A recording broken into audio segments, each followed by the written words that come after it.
You probably think I'm nuts, again, for trying to get you guys to think something's going to happen 50 years down the road, okay? But we deal with a lot of clients, we deal with a lot of different people. One of the worst things in the world that could ever happen to you, and I don't wish it on any one of you, is that you turn 65 years old and you realize you were going to outlive your money. We had to sit down with a bunch of people this year, and we just had to tell them you were going to outlive your money. It's a gut-wrenching thing. What do? What are you going to do? You know, you have to pay your rent, you have to eat, you have to buy clothes, you have to get your hair cut, you have to do all these things. You need a certain amount of money to live on over the course of your lifetime. And if you turn 65, if you're not sitting there with, at minimum, $1 million nest egg, you're going to be in trouble. I mean, let me tell you why you don't want, first of all, you don't want to depend on the state because you'll get horrible care. That's number one. Number two, Mel had to have fluid drained out of his knee, and he went to a hospital. They had him in the hospital for a little while. Then they sent him to a rehab place, okay, for physical therapy because he was laid up for 3 weeks. He couldn't walk, and he had to get up and start working again. He walked into the first place. He said, "This is a hole in the wall. I want to get out of here." And he picked up and left. Now, you need money to do those things. You need money. You can't just say, "I'm going to do this," and if you don't have money, you're stuck with who they stick you with. You know, and I don't want you guys depending on anybody, anything. I don't want you guys to have the Cinderella complex, which is you're just going to plan on marrying another man and a man and being happy and get swept off your feet and be like Cinderella. It doesn't work, I'm sorry. Yeah, because 50% of marriages end in divorce. And you know, the joke I always say is, oh, they'll, you know, somebody said they'll just marry the next guy. Well, 60% of second marriages end in divorce. So just by putting away $2 a day, guys, it will lay a solid foundation, a solid financial foundation that you will be able to live with and grow with your entire life. And you can all do it. It's $2 a day. And what my kids, you're going to let me show you a picture of my kids? Yeah. Okay. These are my kids. Aww. That's Gabby. They're getting so big. And that's Jacob. Okay? They are, aren't they? I teach my kids, every day we play the money game. And I take the money out of the change out of my pocket every night, put it on the bed, and we, you know, Jacob counts it. It's beyond Gabby at this point, but Jacob sorts it and counts it, and we put it away in a jar. So at the end of every day, if you guys just took your change and stuck it in a jar, that could be your $1 or $2 a day. But you gotta put it away for retirement. And when we speak to the little kids, like we just spoke to the kindergarten center in my neighborhood, I speak to 5-year-olds, you know, and I set them up with a long-term jar and a short-term jar. You know, now my kids, like when they want, like recently Gabby wanted the Nintendo DS, so we had a little jar for short-term savings that she drew a little picture of a Nintendo DS and sticky it on the side of the jar. But we still had money going into the long-term jar, which is when she's grandpa's age. And it sounds very simple, but it is so simple. And if you guys could just start by taking the change out of your pocket every night and saving it. And now what I'm going to take it a step further. Grab your parents' change. And look for the change on the counter and grab it. And I was even thinking, I was going to try to whip up some type of contract. And I didn't have enough time to do it. But if somebody said to me, they can't do it, I would say, well, maybe you could sit down with your parents and go, you know, we had this guy in, and you know, I'm concerned about my retirement, and as crazy as that sounds, you know, I don't want to have any money problems as I get older. If I put away $1 a day, will you match my $1 a day? And, you know, I don't think most parents would have a problem putting away $1 a day, maybe, hopefully. But maybe you could do that with your folks and see what they say.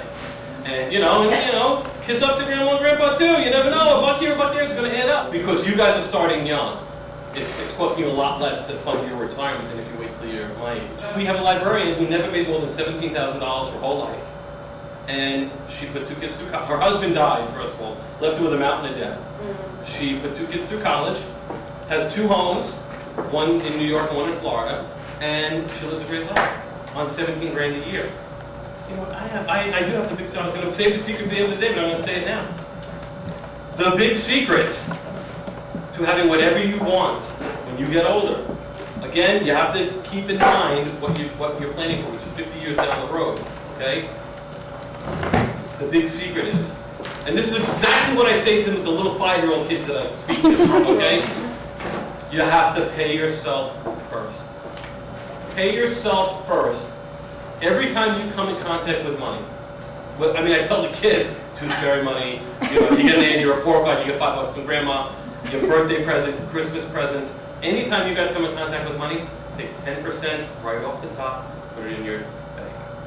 And then go nuts with the rest. I'm not telling you to be misers and don't get the new iPod, but if you get $50 in graduation money, take $5 or $10 and put it aside and go to town with the rest. You get a babysitting job and you make $30 for the night, put aside $5 or $6 and then go nuts with the rest. I'm not telling you not to spend money, not to have a good time, but you gotta pay yourself first. I wish I could go back. Imagine, you know those movies Back to the Future where there's a time travel going back and forth? Imagine I am you 20 years down the road and I'm telling you now, save your money. Because I wish I could go back to my 15-year-old self. I wish Mel was even harder with me than I am with you guys because I still wasted money. I mean, I go back to high school. This is such an important thing to think about, to do for your life, okay? And I grew up, like I said, on Long Island, and in high school they made me take wood shop. I say this joke every time. They made me take wood shop. I learned how to use a drill press, and I made a cassette tape holder in wood shop. And do you guys know what cassette tape is? Right? Going back. That's a record player. The cassette tape is a little tape with the... So we took wood shop, I learned how to do that. I took baking, I learned how to bake a loaf of bread, but they never taught me how to stick to a budget, how to balance a checkbook, or how to plan for retirement, which is the most important thing in your life. You guys could live till you're 90, 95, 100. What if you wake up at 60 and your knees are killing you, your back is sore, and you just don't want to work anymore? How are you going to live your life? You start today. And it works. It works. It works. Mel's daughter, I don't have a picture of Marcy, she's 62 years old, worth, I don't want to, am I allowed to say how much she's worth? Worth millions. Millions and millions and millions. Do you know what kind of life you could have when you turn, 50 and 60 and you see that your nest egg is growing, to the ballooning? When you don't have to worry about money, your life is completely different. And as you get older, the only things you're going to start to worry about in your life are your health and money. And if you take money out of the equation, that's pretty good. There's one less thing to worry about. But I'm going to say it again. You guys can do it. We have seen it in action. Mel started Marcy's account with $3,000 from her bat mitzvah money when she was a kid, and she's worth multi-millions. And she has a house that's paid for, doesn't depend on anybody, does whatever she wants. You know what kind of life it is to do whatever you want, when you want? It's a worry-free life. Worry-free life. Other than she goes to the gym, every day. That's what her next worry is. She's got to stay in shape. We did something with somebody, and they put a whole list down of expenses, and rent, entertainment, going bowling, getting hair and nails, and they had a whole budget laid out. And the very last thing was retirement. And it should be flipped. Retirement should be on top. And then live the rest of your life. Because what are you going to do at 65? Go back to school to become a dentist? To get some extra money? You can't. It's a miserable existence when you realize you're going to run out of money. I can't afford enough. I had to sit down with a woman and basically tell her she's going to run out of money in 6 years. She couldn't live her last days in the house that she has lived in for 45 years and she raised her children. And the woman cried in front of me for a half hour. It's just a gut-wrenching thing. And I'm telling you that you guys can have whatever future you want. When I say retirement, what does it mean to somebody?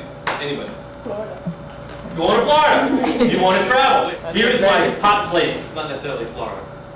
There you go. You can travel to the Grand Canyon. You can travel. Now, it's a good thing you said, who said Social Security? Very good. Social Security system is being, they think it's going to be bankrupt by 2034. It'll be non-existent. What is the rule I said before? I skimmed right over it. I'm going to put somebody on the spot here. It is pay what? Yourself. Pay yourself first out of every dollar. Every dollar you guys come in contact with. And guys, it's the simplest thing, I swear to you. If you just take the change out of your pocket every night, it is a fantastic start.